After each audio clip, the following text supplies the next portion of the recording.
This PodFast is a summary of a conversation between Mathew McConaughey and Tom Bilyeu of impact theory. In this conversation, they explore some of the keys that Mathew has learned to find true happiness and fulfillment, which he calls the art of living, a subtle dance that involves intuition and choices that allow us to get more satisfaction out of life. What are some things that can help us do the dance well?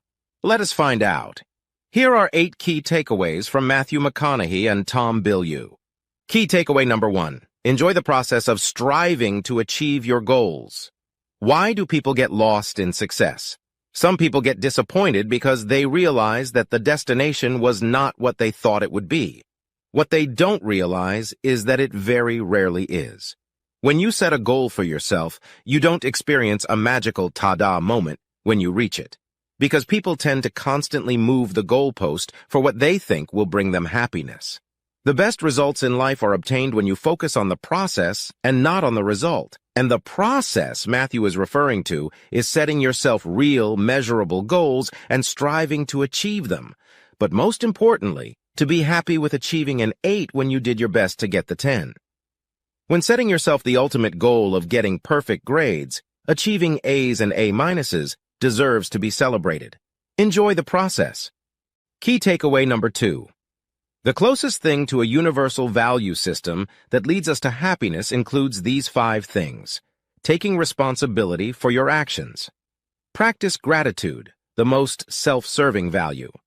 Pass up the plastic ring today for the gold crown tomorrow. In other words, choose delayed gratification over instant gratification. Practice being selfless, but know that in doing so, you will incentivize people around you to look out for you. In a sense, there are actions and choices you can make that can end up serving you. Practice forgiveness, risk-taking, and repentance. Key takeaway number 3. Say what you do and do what you say. In a lot of cultures, saying no is considered a put-down. By declining what somebody has to offer, you are putting them beneath you in a lower level of humanity. People often prefer to say maybe instead of saying no. Don't do that. If you can't do something, just say so. You'll be doing the person a favor by letting them know. Admit what you can and can't do. Don't drag on and put a flag on that email to follow up on it later because you're not quite ready to say no. Don't set a second reminder for yourself and go back and forth in that email conversation only to finally say no 6 months down the line. If there are 100 doors of opportunity that you could walk through, don't try to keep 99 of them open at the expense of tooling someone else along. They could very well have 99 doors of opportunity as well. If you're straight with them and let them know that you took another opportunity and you don't have room for the one they offered you, it might be hard to say, but they will respect you more for giving them that clarity. Key takeaway number 4.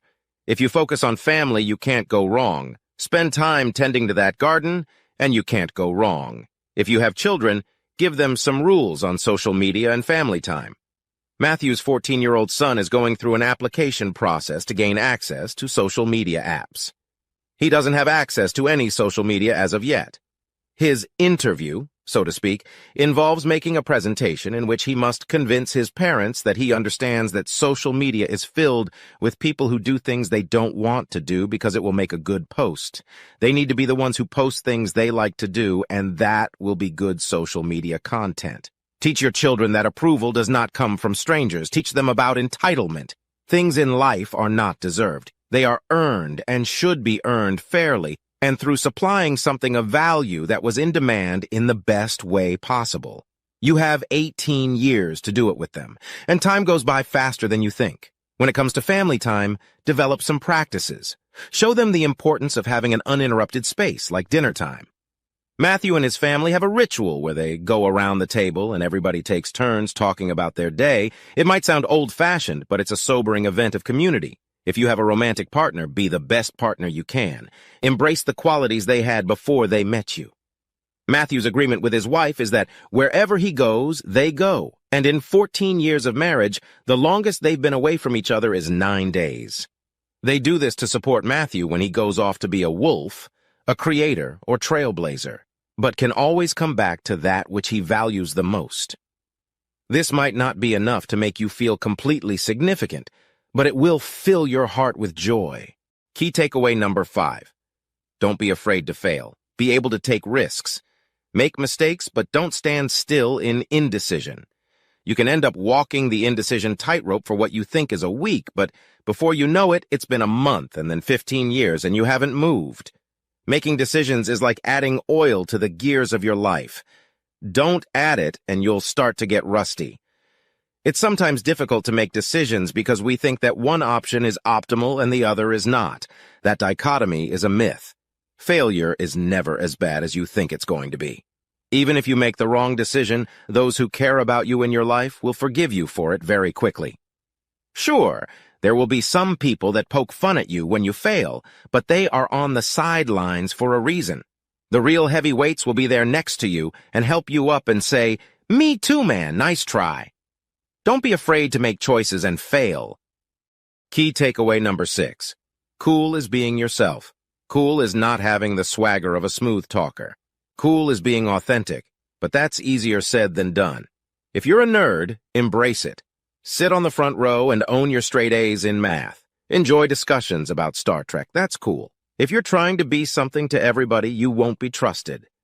We often hide behind things like red, shiny sports cars. These are lies that we rely on for a false sense of confidence. We know they're a facade.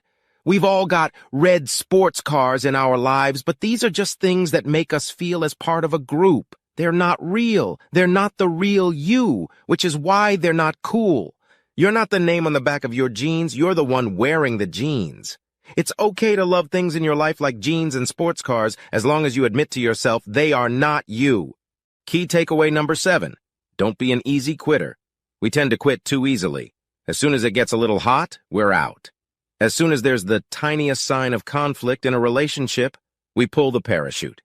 It's almost like the opposite of Icarus, where we don't fly high enough because we're afraid of our wax wings burning off when it's barely 50 degrees. Yes, there are things you need to pivot away from, bad relationships or career pursuits. But just because you burnt yourself on the stove, don't say you're never going to cook again. Committing yourself to making something work can be a wonderful source of freedom. Try not giving yourself the out or the net to fall in. You may achieve amazing things.